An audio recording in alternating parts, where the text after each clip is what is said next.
Hi, this time we're gonna be discussing about the random variable. We're going to start this discussion by comparing it to the variable as we know of in algebra, or as seen on the simple equations that we've encountered before. And we're going to slowly make our way into what a random variable is. So we're gonna look, where do we see it, what does it do, what it is really. And focusing for now on what a variable, as we know, it is definite, and if we know how to solve such equations where such variable is involved, we know that that variable is equal to something or some value, as shown in the quadratic equation right now. So therefore, this variable, as our intuition goes, it does not rely on chances, therefore deterministic. A random variable, on the other hand, is somewhat opposite to the word deterministic. Or in other terms, it is relying on a stochastic process, or random process. It describes that random process. But what is a random process? So a random process could be a lot of things. It could involve a throw of a single die, a toss of a coin, or somewhat playing a card or cards, or measuring someone else's height, or throwing more dice. To have a better understanding of what that random process and how does it relate to a random variable, we're going to look at each of one of those, and then we'll take what are the possible outcomes for each random process.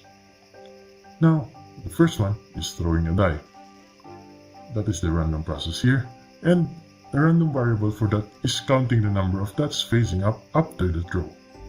So there are 6 sides numbered from 1 to 6 dots, which corresponds to the possible outcomes of that random variable x, written in capital letters. The same is true with tossing a single coin. Now there is a motorcycle and I cannot continue with my recording. This is also an example of a random process, where it is not determinable if there is a motorcycle that can come in a certain period of time. Now going back to our discussion, the third one is drawing a hand from a deck of cards. Now a hand is 5 cards, and counting the number of red cards drawn could be one random variable, which could take on the value from 0 red cards or 5 red cards, a total of 6 possible outcomes.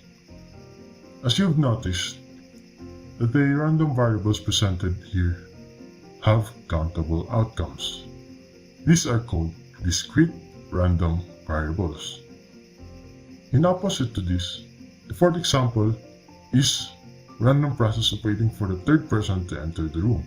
That third person could be anyone, hence random, and measuring his height or her height would constitute the random variable, and could take on a lot of possible values or all possible human height, 3 feet to 6 feet or anything in between that. A random variable can also be a product of more than one random process. Now, this could be shown by throwing 2 dice together. The random variable that could be associated with this is summing the number of dots in the 2 sides facing up after the throw. This could take the values of 2 to 12. It is worth noting that if you cannot count the number of possible outcomes of such variable, it is called a continuous random variable. Now, as we discussed earlier, a discrete variable or random variable has a finite sample space, and its possible outcomes are countable. Continuous random variable, as I had said earlier, has an infinite sample space, and the number of possible outcomes cannot be determined, but each outcome can only be measured. Now, as a recap, Um, we know that a random variable describes a random process, which is through assigning values to events in a random process. It could be 0 heads, 1 tails, or as what I have stated, or what was suggested in the examples earlier. It is also stochastic as that it does rely on random chances. Now, random variables could be categorized into two: discrete and continuous. First one is countable and the other one is measurable. And first one has finite sample space and the other one has infinite sample space. Thank you for listening.